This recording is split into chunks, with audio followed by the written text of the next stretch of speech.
everyone, and welcome back to another video on Mono Sports Talk. In this video, I'm going to be making my picks for the NBA 2021 All-Star Reserve Team, the 5 players from both conferences, the Western and the Eastern, and the 2 wildcard players from both conferences as well, for a total of 7 additional All-Stars for both conferences. I'm going to be getting into my player predictions for those, as these players will be announced tomorrow on the NBA on TNT pregame show at 6:30 tomorrow. And we're going to be talking about my predictions. We're going to start off with the Western Conference backcourt, which was already pretty controversial because the fact that Luka Doncic made it instead of Damian Lillard, whereas Damian Lillard was pretty much better in pretty much every category, and he had a better team. He was leading them with a better record, and he was playing like an MVP. And he had his team positioned well, in the 5th seed in the Western Conference. Damian Lillard has been playing absolutely fantastic, and he should have made it instead of Luka at that the starting backcourt, but he didn't. He is a lock for the reserve team. He has to be. He's putting up extraordinary numbers: 30 points per game, 8 assists, 94% from the free throw line. Dame Lillard really cashing it in, really putting in some clutch shots, leading his Blazers without Yusuf Nurkic, without CJ McCollum. He's leading them to wins, which is why he deserves this backcourt easily. Next up is Donovan Mitchell of the number 1 seeded Utah Jazz. The Utah Jazz are right now 24-6 and the number 1 seed in the stacked Western Conference. Donovan Mitchell, the best player on the best team. Pretty easy to make a selection. He didn't make it instead of Steph and Luka. That's understandable because he didn't have those stats compared to them. 24 points per game, pretty solid, done really well for this number 1 team in the West this year. Donovan Mitchell will make, pretty much guaranteed to make the backcourt reserve team. And now we're going to be talking about the West front court, which is a little bit more difficult for me to decide. But we're going to be starting off with Paul George and Zion Williamson, the 2 people I think who are pretty easy to decide, pretty much locks for me in the West front court. Obviously, Paul George, also known as last year Pandemic P, he's been so much better this year. He's been on fire, actually, even with the amount of injuries he's been through. Look, he's been putting up tremendous numbers compared to everybody else. 24 points per game, 6 rebounds, 5.5 assists per game, and he's a two-way player, great on the defensive end as well. He's part of this 50-50-90 club, which you rarely see. He's shooting 51% from the field, 47% from 3, almost 50%, and 90% from the free throw line. And he's part of the Clippers, who are 3rd this year in the Western Conference with a 22-10 record currently. And he should be able to join his teammate in Atlanta, Kawhi Leonard. Paul George putting up a great performance this year.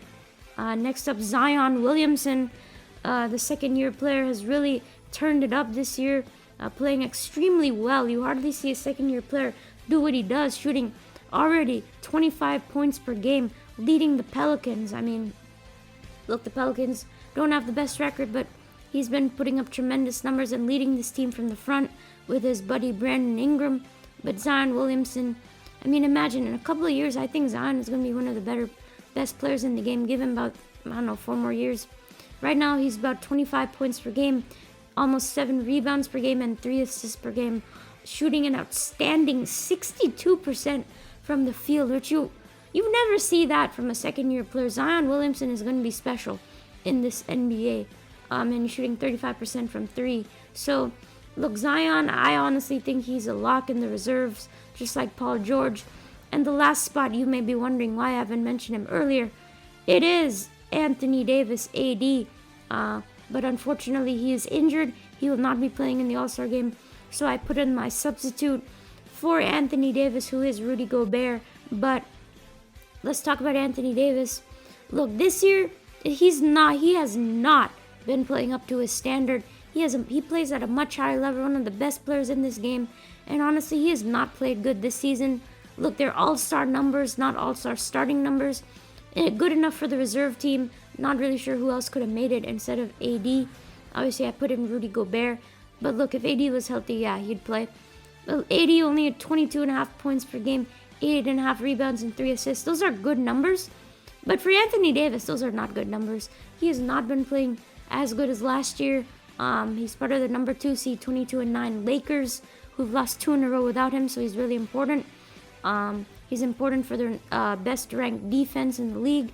And look, this year he's declined, especially in his three-point shooting only about 29% from the three-point line, which is really not good at all. When the lowest free throw percentage of his career is 72%, which is not great at all as well. And struggling with injury, he does make the reserve team squeaky by, but you do have Rudy Gobert, another chance for him to win NBA's Defensive Player of the Year. 14 points per game, 14 rebounds, and 1.3 assists and 2.7 blocks per game. Again, part of the number 1 team in the West, the 24-6 Utah Jazz, shooting about 64% from the field. Part of the second best defense, really great in shot blocking and playing in defense. That rim protector you have in Rudy Gobert, the Eiffel Tower. So finally, we're going to be talking about the Western Conference wildcard players. So I think for the 2 wildcard players, you got the Phoenix Suns duo of Chris Paul, CP3, and Devin Booker. Of course, this backcourt duo have led the Suns this year to a respectable record. The number 5 seed in the West has transformed the Suns into a great contender, most notably because of CP3. Bringing that leadership and ability is just absolutely terrific that CP3 offers. He's just been overlooked. Not really many people are talking about it, but the Suns are contenders. CP3 averaging 17 points per game, 5 rebounds, and 8 assists, with a 19 and 10 record, which is pretty solid. And then he's really transformed the Suns into a contender through his leadership and his abilities, shooting 97% from the free throw line, which is just insane, 40% from 3 and 50% overall. And then Devin Booker has also been really terrific for the Suns, leading scorer for them with 24 points per game, 4 rebounds, and 4 assists, 50% from the field, 37% from 3, 84% from the free throw line. These 2 guys in the backcourt are really great and definitely deserve to make the wild cards. Not really sure who else could have made it instead of these 2. Now we're moving on to the East backcourt. The Eastern Conference backcourt is probably the easiest to decide.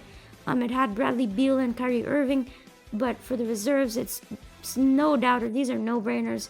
James Harden from the Brooklyn Nets leads the league in assists, 11 dimes per game, has been really great. 25 points per game, 7 rebounds, and obviously 11 assists. 48% from the field, 40% from 3, and 90% from the free throw line. Really solid. And there's a 7-game win streak that he's been a part of with the Nets. Probably an MVP candidate as well. James Harden has really changed his game with the Brooklyn Nets and is an easy pick for the backcourt.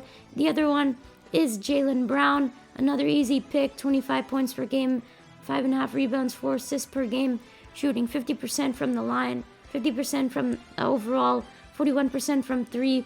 He's been the best player on the Celtics this year, really great defensively as well, leading the Celtics to, they haven't been playing too good, but they are a respectable total of 15 and 15, and the number 6 seed.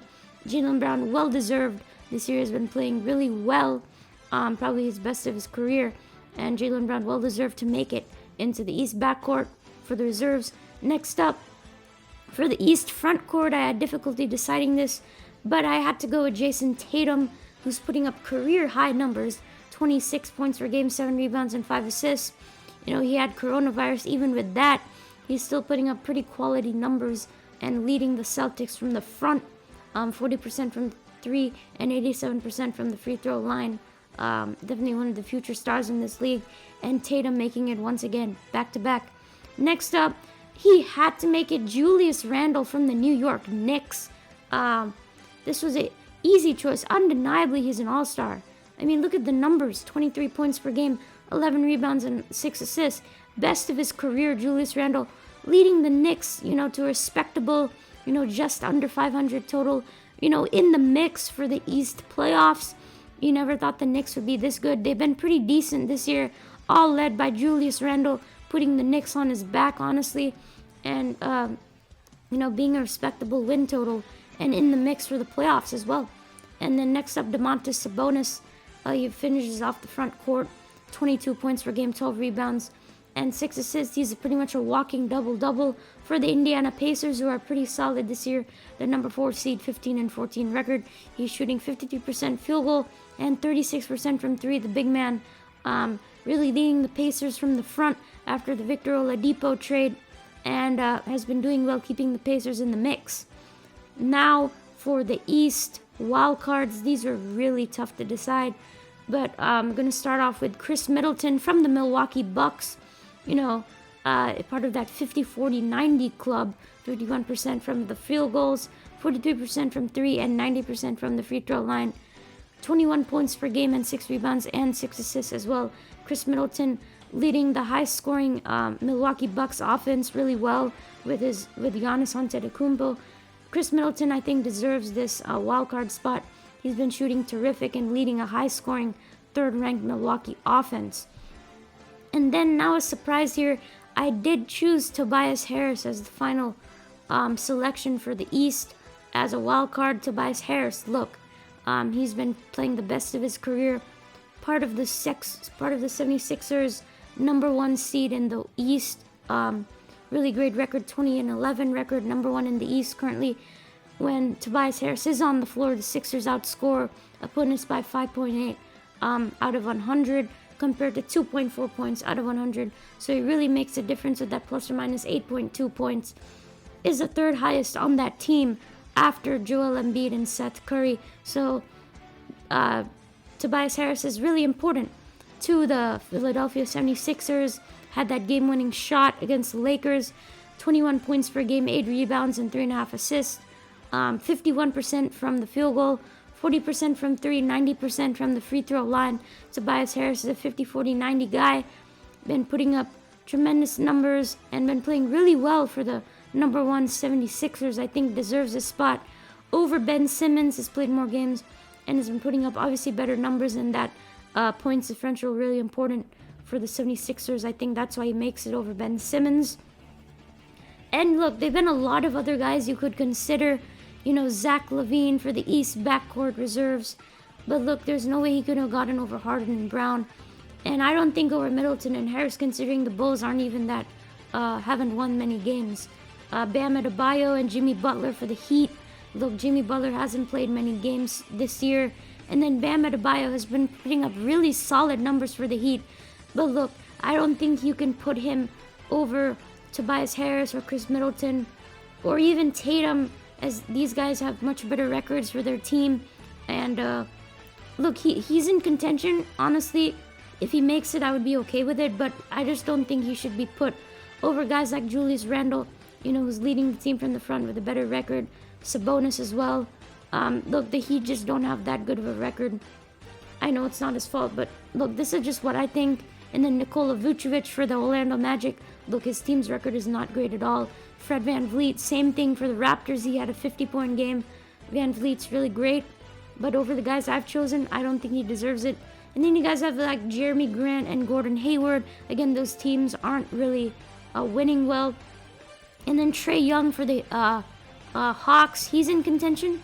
You can put him in there, but look, he struggles with turnovers, and look, he's been great with assists, about 9 a game. But look, I don't think he deserves it over the guys I've mentioned. And DeMar DeRozan, another guy in contention for the San Antonio Spurs, have been really well this year.